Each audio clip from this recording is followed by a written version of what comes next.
सभी भक्तों को राधे राधे। जय जगन्नाथ। भगवान जगन्नाथ के महाप्रसाद की कथा। अधिकांशतः लोग सोचते हैं कि भगवान का महाप्रसाद सदा सदा से इस संसार में मिलता आया है, परंतु नीचे वर्णित लीला से पहले भगवान विष्णु का महाप्रसाद इस भौतिक संसार में उपलब्ध नहीं था। शिव जी तथा नारद मुनि जैसे ऋषियों के लिए भी नहीं। फिर कैसे महाप्रसाद इस संसार में आया, आइए जानते हैं। इस संबंध में चैतन्य मंगल में एक कथा आती है। एक दिन कैलाश पर्वत पर नारद मुनि की भेंट शिव जी से हुई। नारद मुनि उन्हें भगवान श्री कृष्ण और उद्धव के बीच वार्तालाप का वर्णन करने लगे। इस चर्चा में उद्धव भगवान के महाप्रसाद की महिमा गान करते हुए कहते हैं, हे भगवान, आपकी महाप्रसादी माला सुगंधित तेल, वस्त्रों और आभूषणों और आपके उच्छृणित भोजन की स्वीकार करने से आपके भक्त आपकी महामाया महाशक्ति पर विजय प्राप्त कर लेते हैं।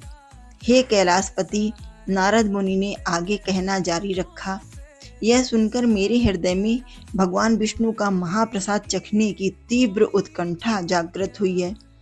इस आशा से मैं बैकुंठ गया और जी जान से माता लक्ष्मी की सेवा करने लगा। 12 वर्षों तक सेवा करने के पश्चात एक दिन लक्ष्मी जी ने मुझसे पूछा, नारद, मैं तुम्हारी सेवा से अत्यंत प्रसन्न हूँ, तुम मनचाहा वर मांग सकते हो। नारद जी ने हाथ जोड़कर कहा, हे माता, चिरकाल से मेरा हृदय एक बात को लेकर पीड़ित है। मैंने आज तक कभी भगवान नारायण के महाप्रसाद का आस्वादन नहीं किया। कृपया मेरी यह अभिलाषा पूरी कर दें, मुझे भी नारायण के महाप्रसाद का स्वाद मिल जाए। लक्ष्मी देवी दुविधा में पड़ गईं, लेकिन नारद मेरे स्वामी ने लक्ष्मी देवी दुविधा में पड़ गईं, लेकिन नारद मेरे स्वामी ने मुझे कठोर निर्देश दिए हैं कि उनका महाप्रसाद किसी को भी न दिया जाए। मैं उनकी आज्ञा का उल्लंघन कैसे कर सकती हूँ, परंतु तुम्हारे लिए मैं अवश्य कुछ व्यवस्था करूंगी। कुछ समय पश्चात लक्ष्मी देवी ने भगवान नारायण से अपने हृदय की बात कही कि कैसे उन्होंने गलती से नारद मुनि को भगवान का महाप्रसाद देने का वचन दे दिया है। भगवान नारायण ने कहा, हे प्रिय, तुमने बड़ी भारी गलती कर दी है, परंतु अब क्या किया जा सकता है।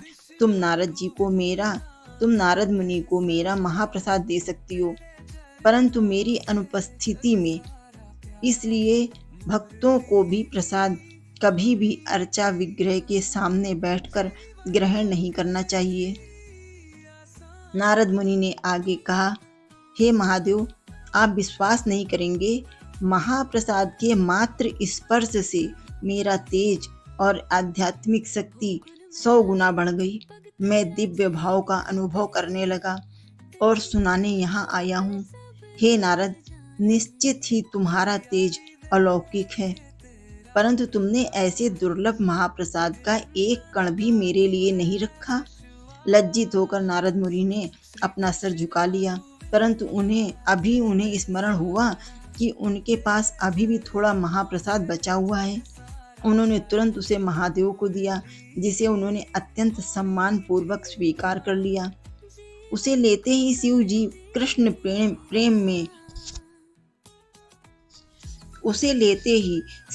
कृष्ण प्रेम में मदोन्मत्त होकर नृत्य करने लगे। उनकी थिरकन से पृथ्वी कंपायमान होने लगी और संपूर्ण ब्रह्मांड में खतरा महसूस किया जाने लगा। तब भयभीत होकर माता पृथ्वी देवी पार्वती से महादेव को शांत करने का निवेदन करने लगी। जैसे तैसे माता पार्वती ने शिव जी को शांत किया और फिर उनसे इस उन्मत्त नृत्य करने का कारण जानना चाहा। तो शिव जी ने कहा, देवी, मेरे सौभाग्य की बात सुनो, और सारा वृत्तांत सुना दिया और अंत में बोले, आज भगवान का महाप्रसाद प्राप्त करके मैं उन्मत्त हो गया। यही मेरे असामान्य भाव और तेज का कारण है। तभी माता पार्वती क्रुद्ध हो गई और बोली, स्वामी, आपको महाप्रसाद मुझे भी देना चाहिए था। क्या आप नहीं जानते, मेरा नाम वैष्णवी है। आज मैं प्रतिज्ञा लेती हूँ कि यदि भगवान नारायण मुझ पर अपनी करुणा दिखाएंगे तो मैं प्रयास करूंगी कि उनका महाप्रसाद ब्रह्मांड के प्रत्येक व्यक्ति, देवता और यहाँ तक कि कुत्तों बिल्लियों को भी प्राप्त होगा। आश्चर्यजनक रूप से उसी क्षण भगवान विष्णु माता पार्वती के वचन की रक्षा हेतु वहां तत्क्षण प्रकट हुए और बोले, हे देवी पार्वती, तुम सदैव मेरी भक्ति में संलग्न रहती हो। उमा और महादेव मेरे शरीर से अभिन्न हो। मैं तुम्हें वचन देता हूँ कि मैं स्वयं तुम्हारी प्रतिज्ञा को पूर्ण करूंगा और पुरुषोत्तम क्षेत्र जगन्नाथपुरी में प्रकट होऊंगा और ब्रह्मांड में प्रत्येक जीव को अपना महाप्रसाद प्रदान करूंगा।